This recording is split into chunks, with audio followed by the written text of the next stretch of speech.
Bertrand Pouey, directeur général Amadeus France. Un grand remerciement à FCM de m'inviter aujourd'hui. Merci beaucoup à toi d'être venu, Bertrand. Moi, je suis Stéphane Lormand, directeur commercial, marketing et communication d'FCM pour la France, la Suisse et l'Espagne. Amadeus est partenaire privilégié d'FCM en Europe depuis sa création et ça nous tenait à cœur aujourd'hui de t'inviter pour parler avec toi de ce partenariat et de la façon dont on voit le business travel en ce moment et dans les années à venir.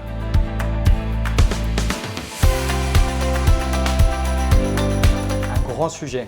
Je dirais autour de 3 axes. La première chose, le fait qu'aujourd'hui, les voyageurs, plus que jamais, recherchent des voyages, on va dire frictionless ou touchless, c'est-à-dire avec le moins de contact possible avec des personnes tierces, que ce soit à l'aéroport, mais tout au long de leur voyage. Aujourd'hui, ça nécessite en effet à chacun d'entre nous, acteurs du voyage, que ce soit les agences de voyage, mais aussi les partenaires technologiques, à offrir de plus en plus de solutions, leur permettant tout au long de leur voyage en cas de heurt, d'avoir des solutions proposées et d'avoir des alternatives qui leur sont directement poussées. Le deuxième axe tourne autour de la reprise du voyage d'affaires. La bonne nouvelle, c'est qu'on nous avait annoncé que la vidéo allait tuer le voyage d'affaires. En réalité, aujourd'hui, on se rend compte que le voyage d'affaires reprend, qu'il y a toujours un besoin de voyager professionnellement.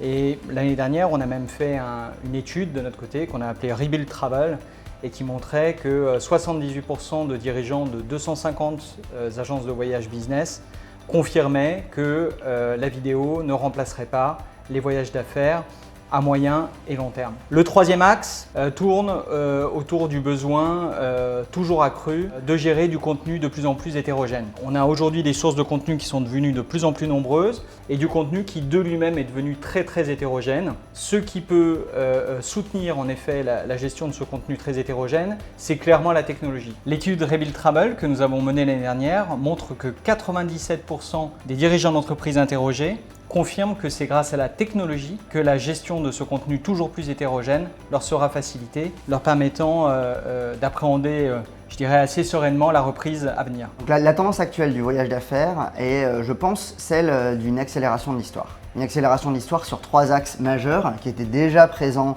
avant la crise du Covid et qui montrent aujourd'hui une importance explosive par rapport à l'évolution qui pouvait être celle d'avant. Le premier phénomène qu'on observe à ce niveau-là, c'est les questions de cybersécurité et de respect de données personnelles. Évidemment, ça a été mis sur le devant de la scène par la question du règlement RGPD, mais avec la crise du Covid et les nouvelles considérations au sein des corporations, on a remarqué que les corporations nous demandaient en phase commerciale ou même en phase de prise du besoin, une documentation beaucoup plus approfondie et beaucoup plus challengée sur ces questions-là. Et donc nous avons dû rattraper énormément les attentes et nous mettre à jour très vite avec tous nos partenaires informatiques évidemment pour pouvoir présenter par le menu toutes les preuves nécessaires pour rassurer nos clients et rassurer les utilisateurs et les voyageurs sur ce sujet-là. La deuxième tendance qu'on a remarquée et qui s'est accélérée là vraiment du fait même du Covid, c'est la question de la sécurité des voyageurs, ajoutant aux questions précédentes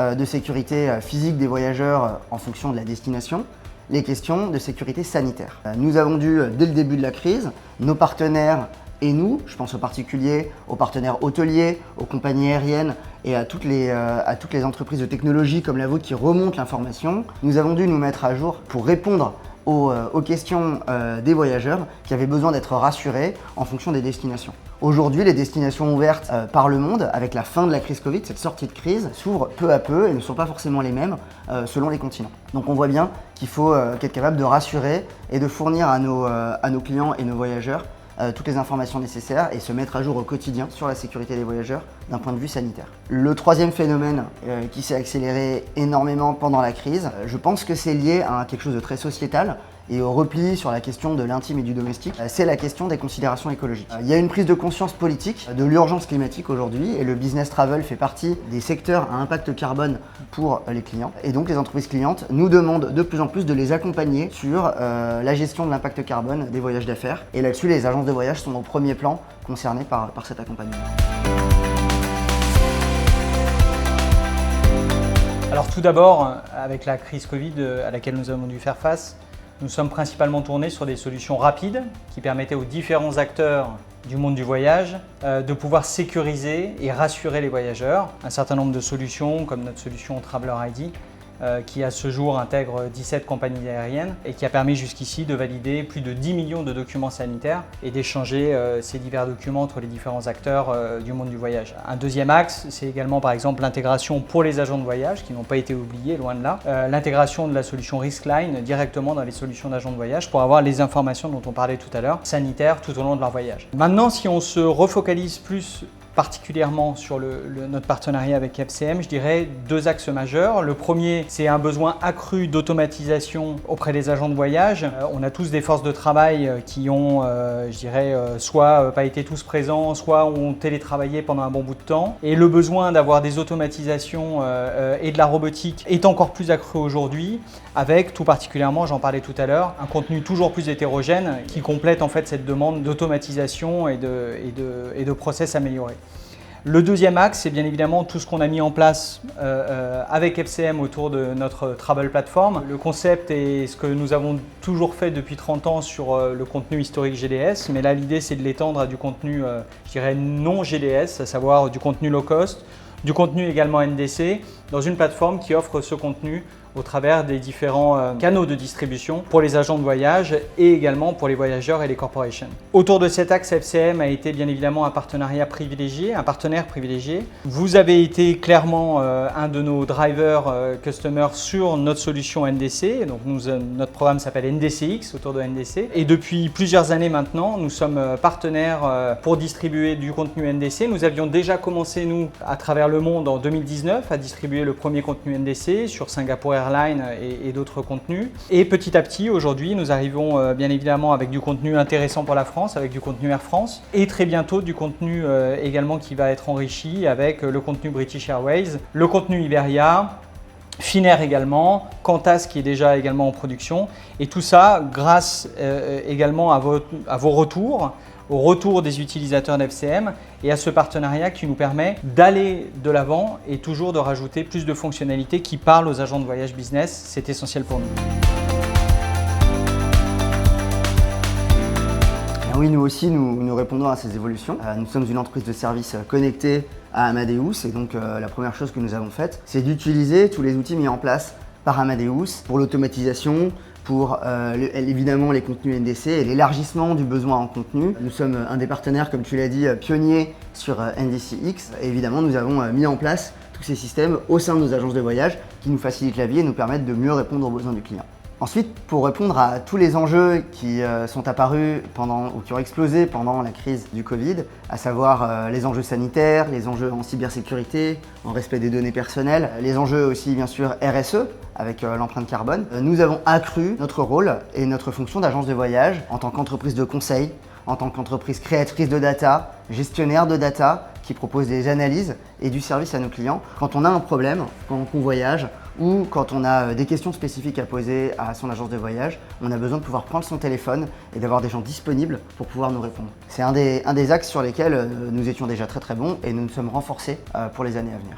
Le dernier point sur lequel nous avons accéléré nos efforts en technologie, c'est évidemment les technologies mobiles. Plus que jamais, le voyageur a besoin d'avoir à sa disposition des informations en push qui lui parviennent pendant son voyage, mais aussi avant et après son voyage, pour qu'il ait toutes les informations nécessaires, les conditions de vol, comme par exemple en cas de retard ou d'annulation du vol, la possibilité de modifier ses réservations, mais aussi de communiquer avec son agent de voyage pendant qu'on est en mouvement. Alors avant tout, FCM et Amadeus, c'est un partenariat formidable. Première chose, déjà une évolution récente au niveau de l'organisation, parce qu'avant tout on parle d'équipe et donc d'humain. Donc le premier gros aspect des avancées ensemble, c'est la mise en place chez nous à la fois une équipe globale mais également une équipe locale. Une équipe globale qui se permet d'avancer avec FCM sur des sujets, je dirais, plutôt stratégiques à moyen long terme. Et puis à la fois une équipe locale qui, pour renforcer ces aspects stratégiques, est capable au quotidien de travailler sur les spécificités de chacun des marchés sur lesquels nous avançons main dans la main avec FCM. Le deuxième aspect, on en a parlé tout à l'heure, c'est notre collaboration très solide sur sur NDC et NDCX. Nous sommes au début du chemin, même si ça fait déjà plusieurs mois et plusieurs années que nous travaillons ensemble. Et je suis sûr que c'est un très très beau chemin que nous sommes en train de tracer ensemble. Le dernier aspect, c'est autour également de nos solutions SBT ou OBT, à savoir Sitery. C'est une solution aujourd'hui sur laquelle nous démarrons ensemble, mais je suis sûr qu'il est promis un très bel avenir et notre collaboration va en effet renforcer la pénétration de nos solutions en commun. Ah bah je vois ça bien, je vois ça très très bien. Ce qui est important dans ce qui se passe en ce moment chez Amadeus, au-delà du NDC, c'est toutes les solutions que met en place Amadeus pour faciliter la vie des agents de voyage, nous permettant d'automatiser nos tâches et en particulier les tâches à basse valeur ajoutée, pour nous libérer du temps, pour offrir un meilleur service, plus de conseils et plus de tâches à haute valeur ajoutée, comme aussi l'optimisation tarifaire bien sûr, au service de nos clients. Et grâce au travail d'Amadeus, nous aussi, chez FCM, nous avons un rôle dans l'investissement en technologie, dans le but d'automatiser un maximum les tâches, dans les outils de robotisation, de contrôle qualité, dans le développement des smart keys, des smart scripts, de robotique aussi plugués à Amadeus, dans le but de réduire énormément le temps passé aux tâches à basse valeur ajoutée, mais aussi de réduire le taux résiduel d'erreur et ainsi d'augmenter la qualité de service proposée à nos clients. Le mot pour la fin, c'est d'abord merci Bertrand, mais d'une façon globale, merci Amadeus. Vous êtes une entreprise globale, présente dans énormément de pays, et on sent que vous êtes toujours capable au niveau local de garder un lien très très fort avec vos partenaires et les agences, et nous chez FCM, c'est ce qu'on apprécie. C'est votre effort continu pour garder ce lien local en France, en Suisse, en Espagne aussi. Et ce lien local, eh bien, il nous permet de faire du business ensemble, mais de le faire de façon agréable et puis de regarder toujours vers le futur comme des partenaires en fait. Et ça, c'est vraiment très appréciable. Je pense que notre partenariat, il est crucial. On en a parlé aujourd'hui. On fait avancer les projets ensemble, mais ce qui est vraiment important, c'est on travaille avec vous et les deux mots qui me viennent à l'esprit quand on parle de FCM, c'est fun et famille. Et ça, je pense que c'est essentiel pour faire avancer nos projets. C'est des projets technologiques souvent sur du long terme. Si on ne peut pas travailler ensemble avec un peu de fun et un peu de faire partie de la même famille et sur le même bateau sur des projets, ça n'avancera pas. Donc un grand merci à vos équipes, un grand merci à vous tous. Longue vie à ce partenariat. Merci à toi Bertrand. Merci.